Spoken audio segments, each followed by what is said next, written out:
que hoy acusan a García Luna de haber recibido sobornos del cártel de Sinaloa. La detención da para mucho análisis y por eso hemos invitado a esta mesa a varios expertos para que nos ayuden a entender lo que está pasando y lo que viene con este caso. Eunice Rendón, experta en seguridad y migración, bienvenida, qué gusto tenerte, Eunice, de nuevo en esta mesa. Gerardo Rodríguez, columnista del Heraldo de México y coordinador de la maestría en gobernanza por la Universidad de las Américas, bienvenido, Gerardo, Gracias, un gusto tenerte Salvador. aquí. Rodrigo Soto, director de Sotmore Consultores, bienvenido, Rodrigo, Salvador, experto en seguridad también. Y Carlos Rodríguez, socio consultor de Risco Consultores, bienvenido, Carlos. ¿Qué tal? Muy buenas noches, Salvador. Un gusto tenerlos a cada uno de ustedes. ¿Por dónde comenzamos? A ver, ¿fue sorpresiva la detención de García Luna? ¿Fue casualidad que se diera un día después o unos días de que estuvo aquí el fiscal general de los Estados Unidos? Bueno, creo que sí fue sorpresiva para todos, ¿no?, los que vimos esta noticia, y sí cae en algunas coyunturas, digamos, especiales entre la relación de México y Estados Unidos. Sin embargo, bueno, creo que la noticia, como se dio la detención, incluso al inicio, pues mucha gente decía que había que confirmar si había sido o no detenido. Y más, creo, sorpresivo fue pues que además García Luna, recordemos que vive en Estados Unidos desde 2012, ¿no?, y ha estado pues en ese país desde entonces, incluso tiene la permanencia, es un residente permanente por allá. Sí, tenía sus casas en Miami, ¿no? Pues sí, creo que sí fue sorpresiva en general. Fue una noticia también, creo, bien tomada por mucha gente. Al menos en redes sí hay un eco, ¿no?, de la noticia como algo positivo. Sí, claro, hay una reacción de la gente que cree que va a ser positivo que se juzgue a un funcionario exfuncionario de este nivel. Pero a ver, en la orden de aprehensión, ayer tuve la oportunidad de verla, la orden de captura que emite la Corte Federal del Este de Nueva York, y habla de García Luna con los cargos que le imputa y dice, a partir del 2001 y hasta la fecha, el señor conspiró para traficar cocaína, hizo estas cosas, varias sustancias mencionan. Hablan también de falsedad en declaraciones, que eso entiendo que fue hace un año cuando pidió la nacionalidad estadounidense. Pero ¿qué significa que estén hablando de tantos años? Estamos hablando de 18 años, de los últimos 18 años de las políticas de seguridad en México. ¿Todo eso se va a ventilar allá? Es la aprehensión de un funcionario mexicano o exfuncionario mexicano de más alto nivel en la historia de la relación entre México y Estados Unidos. Probablemente supera la detención del ex general Gutiérrez Rebollo, que era el ex zar antidrogas de Ernesto Zedillo, que casualmente era el zar de las drogas de México. Claro. A ese nivel estamos hablando, Salvador. Sí. De García Luna se cuentan muchas historias documentadas por periodistas y seguramente también por miembros del gabinete del entonces presidente Felipe Calderón. La pugna que había con Eduardo Medina Mora me deja muchas sospechas de que probablemente el presidente Calderón tenía información de dos temas: de posibles actos de corrupción por venta de servicios, contratación de equipo, etcétera, por parte de García Luna como secretario de Seguridad Pública, y también por sus vínculos seguramente con un cártel, el de Sinaloa. Entonces, esas dos informaciones seguramente las tuvo el gabinete y el propio presidente Felipe Calderón. Genaro García Luna, por supuesto que era un enlace muy importante entre la presidencia de la República y el gobierno de Estados Unidos. Por eso es que tiene en su posesión fotografías con miembros del gobierno de los Estados Unidos mientras que fue funcionario federal. Claro.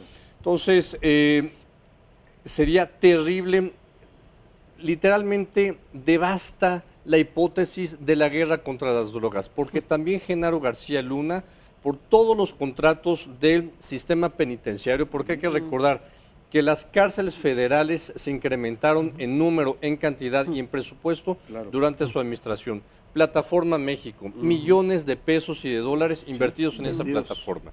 Entonces, la corrupción de la administración y sus posibles vínculos con la mafia van a hundir la hipótesis y las teorías de combate a las drogas del presidente Felipe Calderón. Ahora, es inevitable pensar en Felipe Calderón, ya decía Gerardo, por un lado García Luna, que era uno de sus mayores hombres de confianza, y por otro lado Medina Mora, que también lo vimos recientemente defenestrado de la Corte.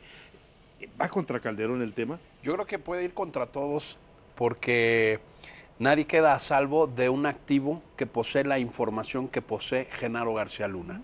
No olvidemos que se había sumado su nombre ya hace varios meses en la corte de Brooklyn, en las audiencias, en el proceso con Joaquín El Chapo Guzmán.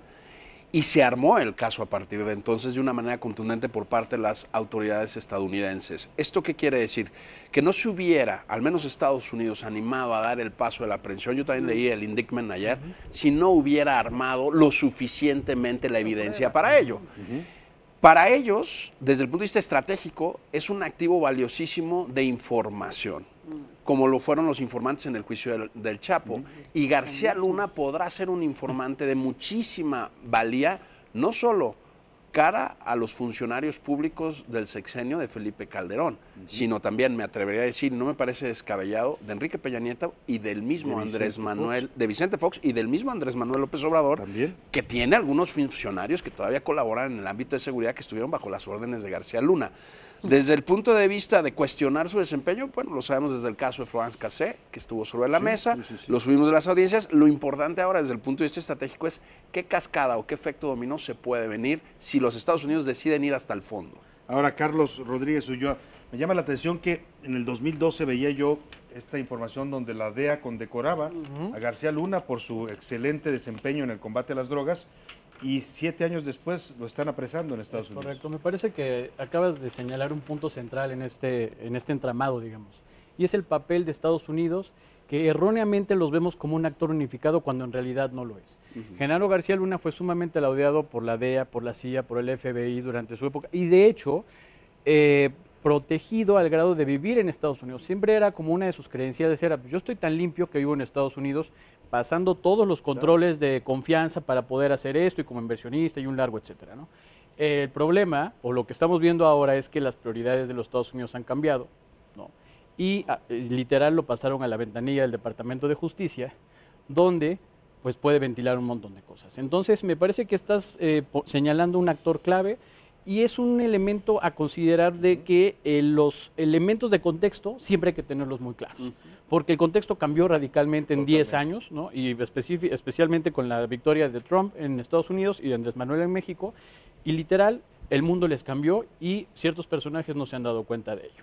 Y en esos personajes hoy hay reacciones muy disímbolas en el gabinete y en el gobierno de López Obrador. Por un lado, el presidente muy cauto políticamente, diciendo no vamos a atacar a nuestros enemigos, no son enemigos, son adversarios, no voy a ir contra Calderón. Y por otro lado, Durazo, que se lanza con todo, pero bueno, dice ya prácticamente ya terminó el juicio en 3 tweets.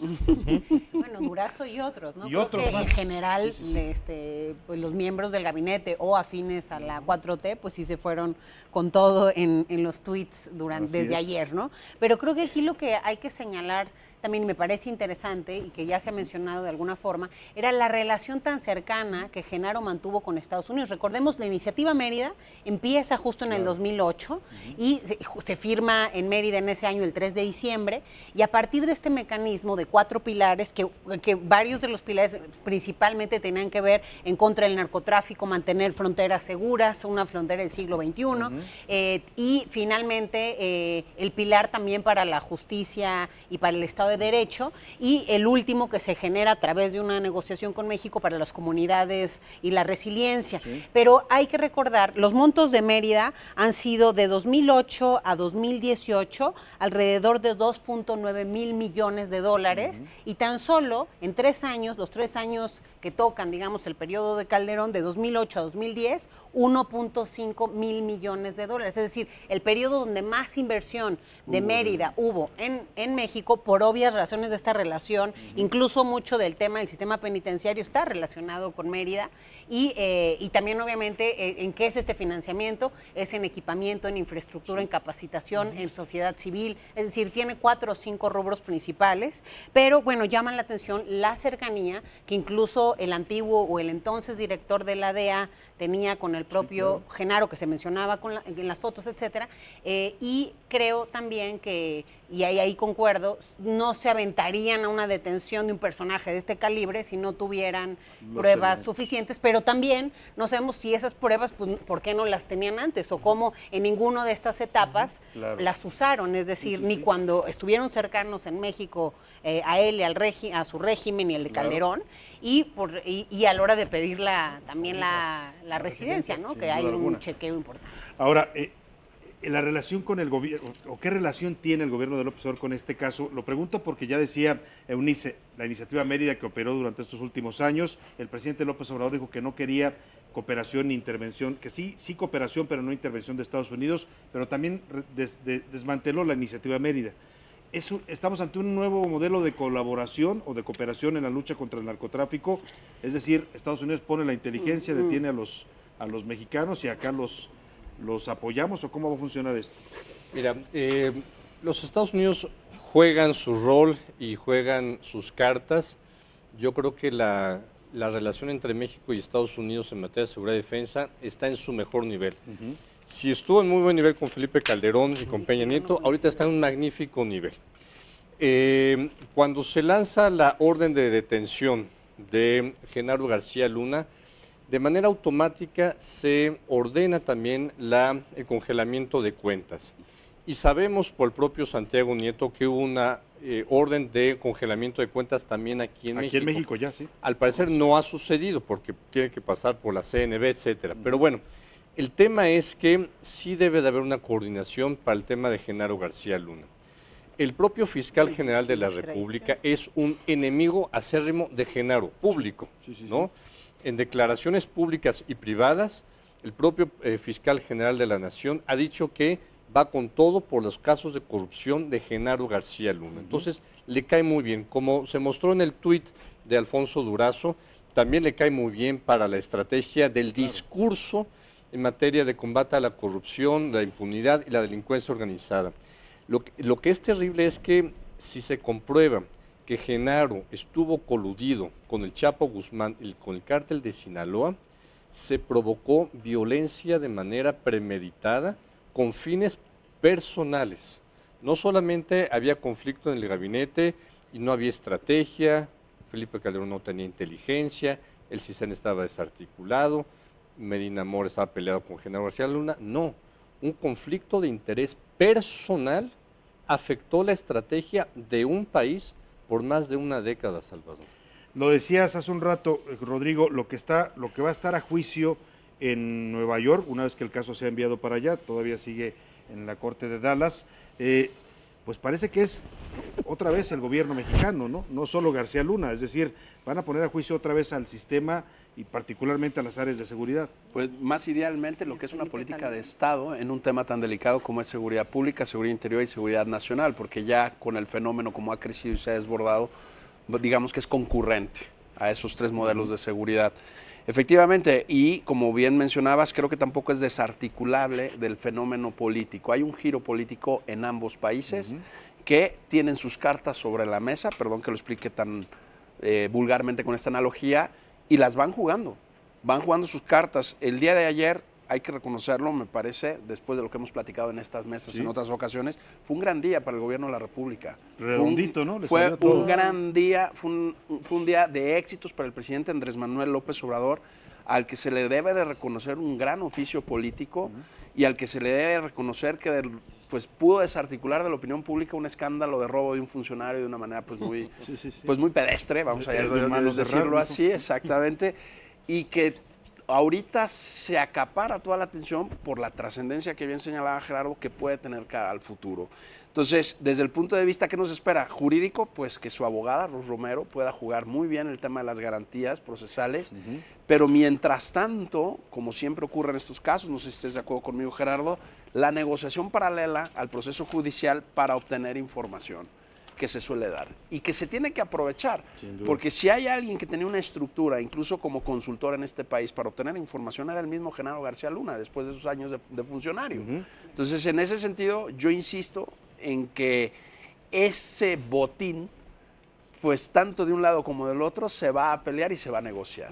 ¿Quieres Sí, si lo permites, de esta bien articulación del gobierno mexicano en este caso, en temas judiciales, hubo un representante del Consulado de México en Dallas, en el proceso, en la audiencia, la primera audiencia. Entonces, para que no haya críticas de que... Sí, de que lo dejaron solo, porque es un ciudadano mexicano. Porque es un derecho tener la protección consular. Casualmente, ahí estaba presente. Ahora, el factor Donald Trump. Donald Trump retira la amenaza de declarar a los cárteles mexicanos cárteles de la droga Y por supuesto, pues este juicio le va a beneficiar. Estamos hablando de la campaña que va a iniciar el próximo año. Es correcto. Nada más déjame señalar algo respecto a Sí. al nivel de relación y de cercanía entre México y Estados Unidos. Me parece que el siguiente paso lógico, natural, es la extradición del Menchito. Va por ahí. Yo creo que es el siguiente. Me parece que fue parte del. Ya lo tienen allá en Hermosillo. Ya lo para tienen ubicarlo, guardado nada más. y se le están acabando como las objeciones jurídicas, digamos, para evitar esta extradición. Entonces me parece que va todo como muy articulado en ese sentido. Y no hay que olvidar un poco, haciendo un poco de historia, las consecuencias que tuvo para México el tema de Gutiérrez Rebollo, ¿no? Un tema de certificación antidrogas y un largo etcétera. Me parece que estamos en una coyuntura donde si la administración actual, la 4T, puede jugar muy bien este bono de legitimidad y aprovechar esta coyuntura para fortalecer sus políticas, para reconstruir la narrativa de seguridad y justicia en la que están haciendo y que la consecuente estrategia, bajo ese esquema podemos realmente estar hablando de un parteaguas en la dinámica de seguridad en México. Pero si no se juegan muy bien estas cartas y este bono de legitimidad y esta coyuntura, podemos caer en una nueva certificación de facto de los Estados Unidos. Y al Así es. botín del impacto en la Entonces opinión es un pública arma, con el fin tema aquí de- es que retrocederíamos. es un arma de doble filo, exactamente. Correcto, sí. La tentación para hacer lo mismo que hizo García Luna está ahí. Y está, como lo mencionaban algunos analistas, está un poco en la lógica de operación de los temas de seguridad y en las fiscalías en distintos estados. Para no hacer más memoria, Vieira es un gran ejemplo de ello. El Y narcofiscal. bueno, no nos vamos a buscar. Nos quedan 4 minutos para una conclusión de cada uno. Eunice Rendón. Yo nada sí quisiera mencionar, no coincido que México esté en su mejor momento en la relación, sobre todo en materia de seguridad. Y la iniciativa Mérida, una cosa es lo que dice el discurso y otro lo que pasa en la realidad. Hay 162.6 millones de dólares aprobados Todavía, para en 2019 este momento. que se están utilizando.